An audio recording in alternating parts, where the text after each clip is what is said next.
Good morning, dear students. This is exercise 33, page number 71, question number 2, conversion of common to decimal fractions. Okay, so let us try to understand this topic by taking up some examples. Let us just write one common fraction, okay, whose numerator is 5 and denominator is 8. So this is a common fraction. We are going to convert into a, say, decimal fraction. Okay, so in this fraction, you see I told you 5 by 8, actually it is what, 5 divided by 8. 5 is the dividend and 8 is the divisor. Okay, so just divide, actually the division process you have learnt in class 4 also. Okay, for simple numbers. So here it is little bit different because dividend is smaller than the divisor. So in this case, how we are going to divide, this is the thing you must know.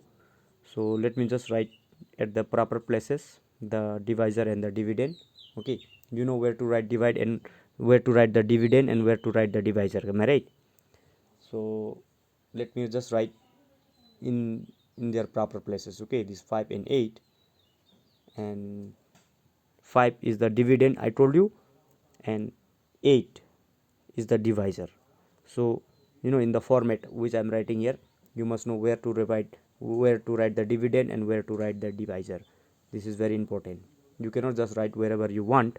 And then at the right side of the dividend, that is 5, I'm putting a decimal point so that I can insert some more zeros at the right side of the decimal point in case of the dividend, so that I can continue to divide. Otherwise I cannot divide this 5 by 8. I cannot write 5 8 1 or 8 and then start to divide. It is not possible. So now when I write 5 and 1 0, then it becomes 50. Then I can start now, am I right? So I will write some more zeros so that I can continue to divide and then finally get the remainder as what, 0. Okay, we always want the remainder as 0. So now let us take this 50 and start by 8. So this is 8 6 are 48. Then continue. Now you have so many zeros to bring down, am I right? You can write how many zeros you want or how many you need. You just write that much number of zeros. Okay, so now continue. This 8 2 are 16. Then subtract, then you will get 4. Then bring down the next 0. Then you can start to divide. This is 8 5 are 40. So finally the remainder is 0. Your division is completed. Okay, then where is the answer now? Your division is completed, but where is the answer? The answer is what? The quotient. Okay, that is 0.625 is the answer. That is this, I told you it, we are converting a common to a decimal, so this 0.625 is the answer. So just write 0.625, and for the whole number part there is nothing. Nothing means what? 0. Just insert 1 0, then that will be the whole number part. And keep it in mind, what things you need to keep it in mind. Just read, numerator is the dividend, and the divisor is the denominator. Okay, so let us take one more example and try to understand. Here in this case, another example, here I am taking the numerator as 25 and denominator as what, 8. So in this case, the dividend is greater than the divisor. Divisor is 8 and dividend is 25. So here in this case, dividend is greater than the divisor, so you can easily divide this one. But for that, you will get a remainder. So we don't want remainder, so we will put the decimal point and insert some zeros. Okay, so that we can continue to divide and then finally get the remainder as 0. So I put 1 0, another 0, and let me write one more 0 so that I can continue to divide.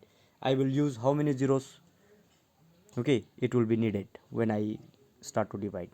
So just start. 8 3 are 24, subtract, then continue.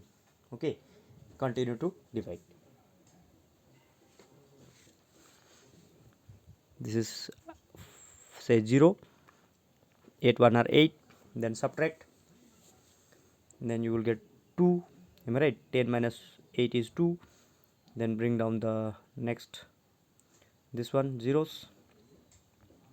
1 0 is needed here, so 8 2 are 16.